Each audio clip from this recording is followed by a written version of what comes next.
Supreme court में सुन्नी इत्तेहाद council की मखसूस नशिस्तों से मुतालिक केस की समाअत जारी है।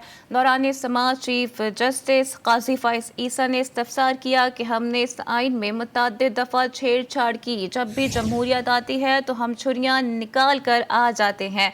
अपडेट आपको कर रहे हैं। सुप्रीम कोर्ट ऑफ पाकिस्तान में सुन्नी इत्तेहाद कौंसिल की रिजर्व सीट से मुतालिक केस की समाअत जारी है। दौरान समाअत चीफ जस्टिस काजी फाइज ईसा ने इस्तफसार किया कि हमने इस आइन में मुतअद्दिद दफ़ा छेड़छाड़ की। जब भी जमहूरियत आती है तो हम छुरियां निकाल कर आ जाते हैं। गुज़िश्ता रोज़ भी इस केस की समाअत हुई थी, जिस पे कुछ सवालात भी उठाए गए थे। आयशा नाज ने भी हमें ज्वाइन कर लिया है, उनसे मज़ीद बात करते हैं। आयशा, कार्रवाई का अहवाल बताइएगा।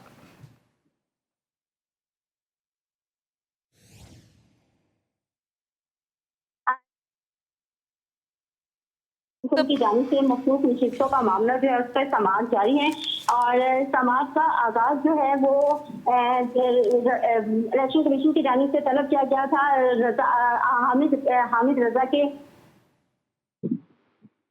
सुन्नी इत्तेहाद कौंसिल की मखसूस नशिस्तों पर सुप्रीम कोर्ट की समाअत जारी है और इसमें दलाइल भी कंप्लीट हो चुके हैं। दरखास्त गुजारों को मौक़िफ़ है कि उन्होंने सुन्नी इत्तेहाद कौंसिल की जो सीटें थी वो उनको मिलनी चाहिए थी। 68 अरकान इलेक्शन के जीतने के बाद सुन्नी इत्तेहाद कौंसिल में शामिल हुए थे। वकील मखदूम अली खान ने पेशावर हाई कोर्ट के फैसले का भी हवाला देते हुए बताया कि उनका कहना था कि मुखालिफ पार्टी की जानिब से इलेक्शन कमीशन के फैसले को बयान किया गया है, लेकिन इसमें पेशावर हाई कोर्ट के फैसले को उसका हवाला नहीं दिया गया था। समाज के आगाज में चेयरमैन सुन्नी इत्तेहाद कौंसिल के चेयरमैन हामिद रजा खान के कागजात नामजदगी तलब किए गए थे, लेकिन इलेक्शन कमीशन की जानिब से कागजात नामजदगी ना पेश करने पर अदालत ने बरहमी का इजहार किया था और वक्त दिया था कि जाएं और जाकर उनके कागजात नामजदगी लेके आए। इलेक्शन कमीशन की जानिब से सुन्नी इत्तेहाद कौंसिल के चेयरमैन के कागजात नामजदगी लाए गए और चीफ जस्टिस ने कहा कि इनको बाकी जजेस में भी तकसीम कर दिया जाए। दौरान सलाइल सलमान अकरम राजा की जानिब से मुदाखलत पर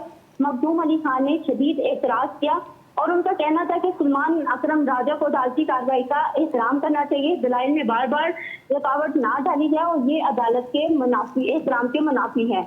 और इस हवाले से आज जो समाअत है उसके हामिद रजा खान के मुताबिक जो है वो दलाइल पेश किए जा रहे हैं। हामिद रजा खान ने 2018 में चेयरमैन सुन्नी इत्तेहाद कौंसिल के तौर पर इलेक्शन लड़ा था, लेकिन 2024 पर आजाद उम्मीदवार की हैसियत से इलेक्शन लड़ा था। फिर जस्टिस फाइज ईसा ने कहा कि तहरीक इंसाफ इस केस में फरीक नहीं है और ना ही कोई नुमाइंदा है। अदालत के सामने केस सुन्नी इत्तेहाद कौंसिल का है और मखसूस नशिस्तें दी जाएं जो केस हमारे सामने आया ही नहीं है। इस हवाले से बात नहीं करनी चाहिए। Chief election commission chief justice का ये भी कहना था कि इलेक्शन कमीशन के फैसले अच्छे भी होंगे और बुरे भी होंगे। जो फैसला चैलेंज ही नहीं हुआ इसे अच्छा या बुरा कैसे करार दिया जा सकता है? कोई प्रेशर था या नहीं, दुनिया को क्या मालूम, हमारा कोई इससे लेना देना नहीं है। चीफ जस्टिस का ये भी कहना था कि जदीद इस पर फैसला करते हैं जो रिकॉर्ड में मौजूद हो ना हो ये दुनिया के इल्म में है। जिस पर जस्टिस मंसूर अली शाह ने कहा कि आला अदलिया होते हुए सुप्रीम कोर्ट का काम है कि वो अवाम की राय का एहतराम करे। बुनियादी सवाल यही है कि इलेक्शन कमीशन किसी को खुद कैसे आजाद करार दे सकता है। आइन का दिफा करना तो आइन के मुताबिक ही शफाफ इंतखाबात जरूरी है।